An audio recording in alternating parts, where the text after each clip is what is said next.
Welcome to another book review. I am discussing The Love Hypothesis by Allie Hazelwood. To the right. Yeah, Hazelwood. This book was seriously adorable. I was suggested this book by, if I remember correctly, it was an ad on Instagram. I was scrolling through Instagram and there's been this app called, I think it's called Book Club or something, and it had suggested, it had this image on it, and at that time I wasn't really reading anything.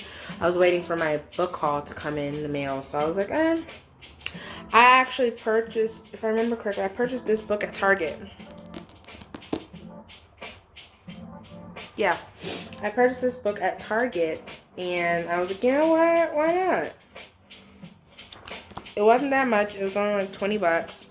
And I could not put it down. I actually ended up staying up until I think 2 or 3 in the morning reading it because I could not put it down.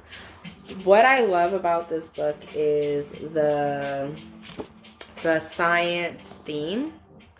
It was really refreshing. It's really science themed. Like every chapter is hypotheses, and I love it.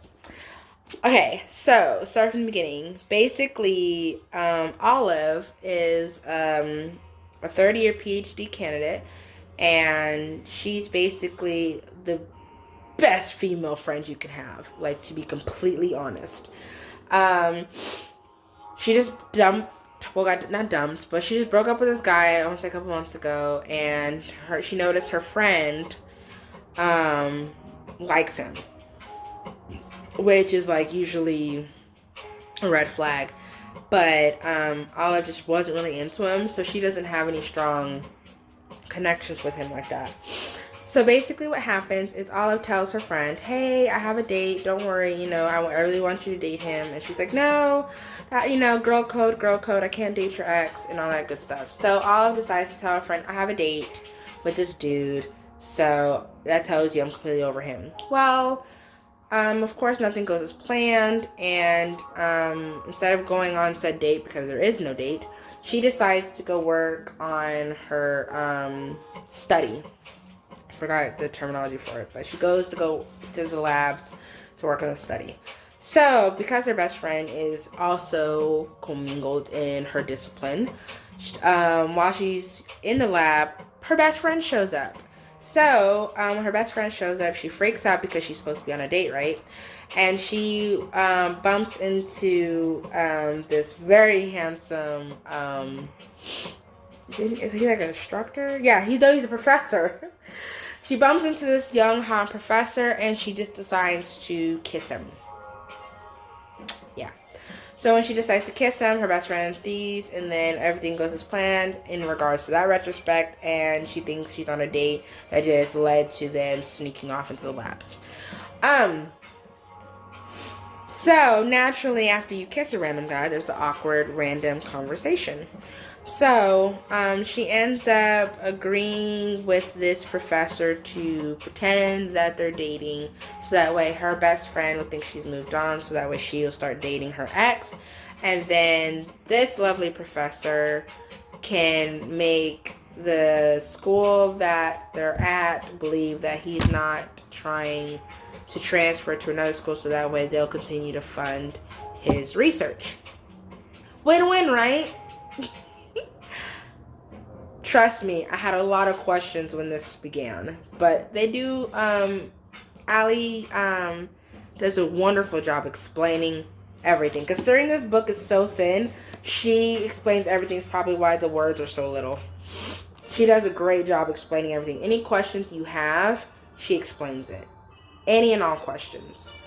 I actually love this book. I love the sporting characters. I loved Adam. I loved Olive. Olive is depicted in a way that I feel like everyone can relate to. I related to her, even though when I went to college, I wasn't a science type of major at all. I was a Bachelor of Arts major, but I still resonated with everything that she went through.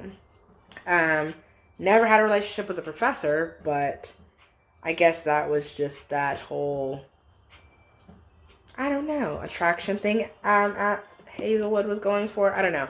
But it was written beautifully. To the point where even the ending, she tied it with a bow. I had no questions. I don't need a spinoff. I don't need a sequel. I don't think she's writing writing one anyways. She doesn't need to. Everything was explained beautifully. This was a one-hit wonder that did wonders. Even with the climax, like, you would think, as I was reading, I thought I had already reached the climax of the book, where, the peak part. But no, the conflict and the conflict resolutions in this book, it honestly leaves you cheering, and you don't even know who you're cheering for. Like, to be completely honest. Like, you find yourself cheering for them to start a relationship, you cheering for them for this, you're cheering for this. I don't know. It was a definite page turner that left me wanting more, to the point where I read this within 24 hours. Like, this book was done. I started it at like noon and ended up finishing it by 2-3 in the morning. And I started it while I was at work. So I read it for 2 hours at work, stopped, got home about 7 or 8, ate dinner, took a shower, and then dove back into the book, finished it by 3 in the morning. What does that tell you? Definite page turner.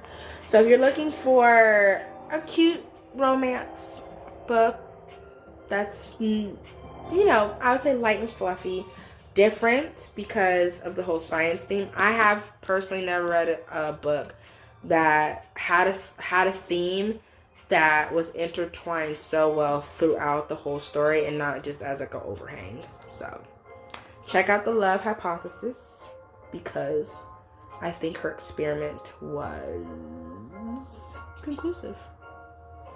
Thank you for watching, and I hope you loved this book review, and I hope it inspired you. Go ahead, check it out.